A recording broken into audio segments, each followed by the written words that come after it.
Talk show Parade Figur Series kembali untuk Anda pemirsa, dan hari ini Indonesia memasuki babak baru dalam sistem hukum pidana dengan diberlakukannya Kitab Undang-Undang Hukum Pidana atau yang kita mulai akrab informasi atau berita terbaru tentang KUHP baru. Perubahan ini membawa banyak penyesuaian tidak hanya bagi aparat penegak hukum tetapi juga masyarakat sebagai subjek hukumnya. Lalu sementara bagaimana tentang KUHP baru ini yang menghadirkan kemudian dari sisi nanti kita akan berbicara norma, pendekatan, serta sanksi yang berbeda dari sebelumnya, karena ini pemahaman publik menjadi sangat penting agar hukum tidak justru menimbulkan ketakutan tetapi menghadirkan keadilan untuk kita. Di talk show Parade Figur Series rangkaian HUT Balikpapan Televisi, kita siang hari ini bersama tokoh spesial yang tidak asing, Dr. Piatur Pangaribuan AMD SHMH CLA, Ketua Peradi Kota Balikpapan. Ya. Selamat siang Pak Piatur. Selamat siang, terima kasih sudah diundang. Sekaligus saya mengucapkan selamat ulang tahun ya untuk BTP yang ke-15. Semoga jaya di udara maupun di darat. Ya, baik Pak Piatur. Hari ini perlu menjawab juga masyarakat khususnya Balikpapan, Kalimantan Timur dan seluruh Nusantara. Bicara tentang KUHP baru ini banyak yang mispersepsi atau perlu bentuk literasi atau juga edukasi. Nah, sebenarnya esensi dari KUHP baru ini sendiri seperti apa Pak Piatur? Jadi esensi KUHP yang baru sebenarnya ini kalau dimaknai sebagai peluang, maka segala tadi yang diatur-atur misalkan ada termasuk untuk mengatur ketertiban ini akan bagus. Tapi ada sekaligus juga tadi kalau dimaknai sebagai tantangan, kalau ada penyimpangan dalam penerapannya, ini tadi menjadi yang menjadi masalah besar buat rakyat Indonesia. Nah, sekaligus juga ini suatu kebanggaan karena ini produk kita sendiri ya, produk anak bangsa sendiri. Kalau dulu kan masih peninggalan Belanda. Tetapi ada juga apa yang harus kita perhatikan. Nah, yang saya maksud adalah tantangannya adalah kalau misalkan di KUHP yang baru ini adalah banyak RJ-nya, restoratif justice atau banyak damai-damainya. Okay. Kalau misalnya ada pidana-pidananya, maka masa dibuka peluang besar untuk berdamai. Masalahnya adalah kalau nanti orang-orang oknum-oknum yang punya uang banyak, lalu nakal-nakal terus, kemudian nanti toh bisa dibayar juga kan gitu ya, bayar 10 juta, 20 juta, selesai. Artinya ini menjadi persoalan juga. Ini bisa jadi geng nanti di masyarakat karena sanggup bayar-bayar. Tapi masyarakat ke bawah tentu tidak punya kemampuan untuk bayar. Boro-boro membayar tadi pidana yang terjadi untuk makan hari-hari pun tidak bisa. Artinya ini menjadi korban juga. Itu saya katakan tadi, ini tantangannya bagi penyidik agar bisa menerapkan benar-benar orang yang memperoleh tadi untuk keadilan lewat tadi RJ ini benar-benar bisa harus niat yang kuat. Kalau undang-undang sebaik apapun undang-undang, kalau pelaksananya juga sebenarnya tidak baik, maka undang-undang ini tidak baik. Sebaliknya, biar undang-undangnya itu jelek, tapi pelaksananya pelaku penegak hukumnya baik, maka hukumnya akan lebih baik. Okay. Nah, demikian dalam konteks tadi penerapannya. Masyarakat hari ini sedang berpikir ada dua hal besar. Contohnya kabarnya kalau ketika mengetahui ada orang selingkuh, orang bisa melaporkan. Atau pasangannya sedang selingkuh bisa dipidanakan. Kemudian juga ketika kita sebagai masyarakat demokratis yang punya opini, kritik, saran untuk pemerintah atau apapun, itu juga bisa dipidanakan. Poin-poin apa sebenarnya yang bisa diketahui oleh masyarakat dan valid atau hoax itu yang seperti apa, Pak Piatur? Kalau semua kita untuk menyampaikan aspirasi kan sudah dilindungi oleh Undang-Undang Dasar 45. Itulah undang-undang tertinggi pasal 28. Sepanjang yang disampaikan itu adalah fakta, valid, faktual, ada tertulis di atas dia yang saya bilang, maka nggak perlu khawatir. Bahkan juga saya juga mendorong masyarakat kita ini untuk kontrol sosial, tetapi tadi ada faktanya gitu ya. Kalau fakta misalkan orang sudah maling, terus dia bilang ada yang dilaporkan maling, dibilang pencemaran nama baik. Kamu sudah maling memang. Ada bukti. Ada bukti. Apakah kamu layak untuk memperoleh bahwa kamu katanya ada pencemaran nama baik? Kamulah yang mencemarkan nama baikmu sendiri karena kamu sudah maling. Dan perlu orang untuk mengetahui bahwa kamu melakukan perbuatan pidana agar nanti orang-orang masyarakat yang lain itu tidak korban menjadi pelaku sendiri. Atau saya ambil contoh, mafia tanah di Balikpapan ini banyak. Ketika orang mafia tanah ini sudah diputus pengadilan, lalu kita kabarkan viralkan agar nanti tidak menjadi korban, kan itu apa namanya baik, Ya. dan itu fakta. Itu bukan pencemaran nama baik. Nah, contoh seperti itu. Oke, pasal-pasal baru yang mungkin menurut Peradi Pak Piatur yang perlu mendapat perhatian khusus, pasal-pasal apa saja, Ya. Pak? Pasal-pasal tadi yang dalam kehidupan masyarakat kita sehari-hari ya, tadi apa namanya pasal tadi apa namanya kumpul kebo atau Ya. tinggal bersama atau Samen Leben ya, tidak punya ikatan. Nah, ini adalah sangat juga baik sekali untuk melindungi tadi apa namanya anak-anak ya. Kan sekarang ini banyak juga orang sudah berkeluarga kemudian menikah, akhirnya kan menjadi korban kan anak-anak. Ya. Bingung anaknya, kemudian hancur karu-karuan. Nah, ini juga sangat bagus untuk melindungi, dan kelebihannya juga publik pun ini tidak sekedar delik aduan, tapi juga sudah menjadi delik umum.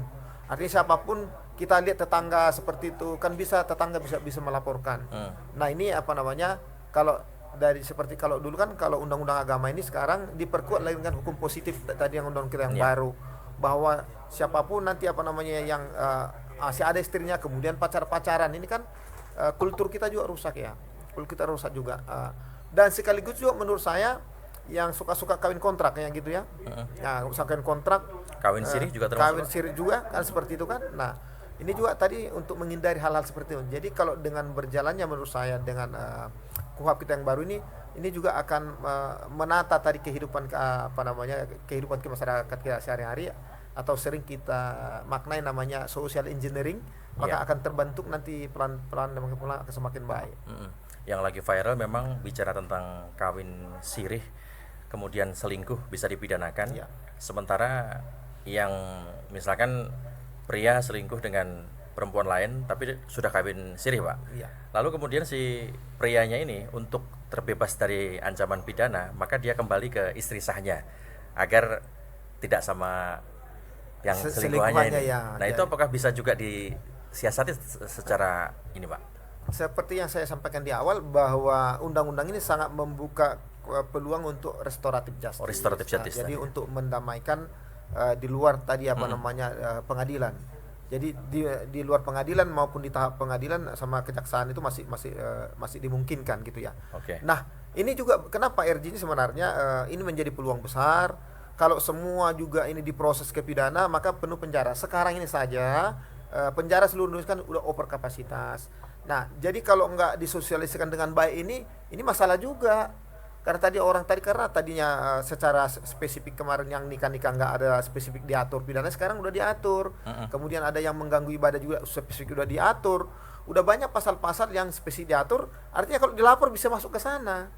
Nah, jadi ini harus jadi aparat penegak hukum harus ini simultan untuk melakukan sosialisasi kepada masyarakat. Kalau enggak, orang melakukan nanti kejahatan, penuh dong nanti di sana. RJ di satu sisi dibentuk agar tidak sampai ke rutan, agar tidak penuh. Nah, nanti kalau nggak dilakukan pelatihan, kemudian udahlah RJ bayar, uang nggak punya uang juga. Bagi tadi yang disebut masyarakat ke bawah itu. Kalau menengah ke bawah, ke atas kan punya uang untuk bayar. Tapi menengah yang tadi ke bawah, karena kurangnya pengetahuan, ternyata sekarang udah ada pidana-pidana yang menanti, nggak sanggup juga bayar.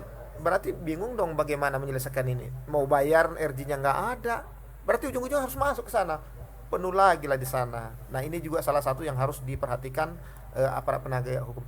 Peradi Balikpapan, DPC Khusus Balikpapan maupun DPN kita sangat siap untuk turut serta untuk mensukseskan tadi KUHP baru kita ini. Nah, tepat Pak bicara tentang Peradi ini, kira-kira dari sisi advokat sendiri Pak dalam melindungi hak warga negara di tengah perubahan hukum pidana ini, apa upaya-upaya yang sudah dilakukan teman-teman Peradi, Pak? Ya.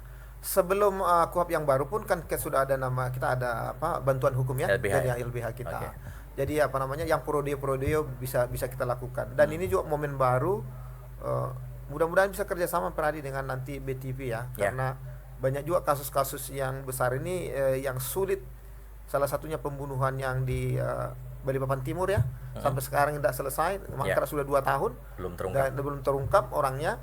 Dari Balikpapan Timur dioper ke Polda oper ke Polres Balikpapan, kemudian mandek sampai sekarang. Nah, ini perlu kita sekaligus memohon juga kepada Kapolres dan Kapolda untuk menindaklanjuti ini menyangkut masalah nyawa. Ini salah satu yang sekarang juga yang masih sedang kita bantu masyarakat yang Ya. yang membutuhkan hukum. Secara KUHP baru Pak, seharusnya yang dijalankan agar tidak menimbulkan kayak semacam ketakutan, tidak rasa keadilan atau kepastian hukum ini gimana ini Pak? Saya melihat kan ini kan baru masih level-level kampus-kampus saja sosialisasinya Ya. ya.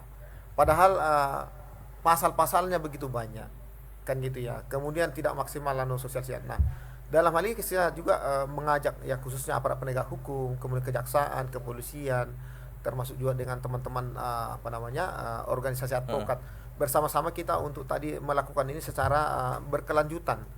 Karena jangankan misalkan penegak hukum karena si baru. Nah, apalagi masyarakat awam, sehingga tadi yang disampaikan oleh Mas Mahardika ini bisa tadi tidak sampai tadi sosialisasinya. Jangan seperti teori lampion ya, teori lampion itu dan makin ke sana makin gelap, makin gelap akhirnya nggak kelihatan, nggak tahu kan. Nah, padahal diksinya tadi hukum itu begitu dia lakukan undang-undang maka seluruh rakyat Indonesia dianggap tahu. Bagaimana tahu sampai di ujung sana kalau nggak ada yang kasih tahu. Oke, yang menarik nih Pak Piatur, yang penting pesan Bapak kepada masyarakat Balikpapan agar lebih sadar hukum dan bisa dikatakan tidak perlu takut hukum, nggak perlu khawatir, namun juga tidak abai terhadap aturan yang baru ini Pak. Ya. Jadi ini harus tuh suka tidak suka, ini sudah era globalisasi, era digital. Kita suka tidak suka kita harus mau belajar sedikit-sedikit. Ya. Kalau istilahnya itu belajar hukum bagi orang yang tidak berlatar ilmu hukum namanya kan itu ya. Jadi belajar pelan-pelan sedikit-sedikit karena namanya mulai kita lahir hingga mati berurusan dengan ilmu hukum. Nah, jadi saya mengajak masyarakat untuk kita mari bersama-sama sehingga kita juga bisa saling mengingatkan bahwa seperti juga hukum itu juga bukan tujuan utama tetapi tujuan akhir. Nah, ini ditandai dengan tadi RG tadi. Tetapi agar ini dilaksanakan dengan baik, jangan juga sampai disalahgunakan penerapan RG ini. Ya. Terakhir Pak, untuk penegasan berkaitan dengan KUHP baru agar masyarakat juga semakin aware terhadap literasi KUHP baru ini Pak. Siap. KUHP yang baru dan juga KUHP nomor 1 tahun 2023 ini adalah yang ada highlight ya, bahwa kalau teman-teman atau masyarakat ada di rumah atau dimanapun, kalau Anda mau diperiksa maka Anda wajib ditemenin. Kalau sebelumnya tidak wajib ditemanin ya, kalau udah tersangka aja baru bisa ditemanin. Tapi sekarang dalam KUHP kita yang baru wajib ditemanin sehingga agar proses hukumnya itu nanti atau ada oknum-oknum yang nakal terhadap pemeriksaan suatu perkara bisa dikawal sejak dini. Baik, Pak Piatur, mudah-mudahan masyarakat semakin melek hukum dan juga semakin memahami tentang KUHP baru ini dan seperti apa aplikasinya, masyarakat juga semakin lebih paham lagi. Oke Pak Piatur, terima kasih untuk kehadirannya di studio dan pemirsa Balikpapan Televisi. Demikian tadi obrolan eksklusif kita di studio podcast Balikpapan Televisi dengan Dr. Piatur Pangaribuan AMD SHMH CLA, Ketua Pradi Kota Balikpapan. Terima kasih sudah bersama kami di rangkaian HUT Balikpapan Televisi Istimewa Nusantara.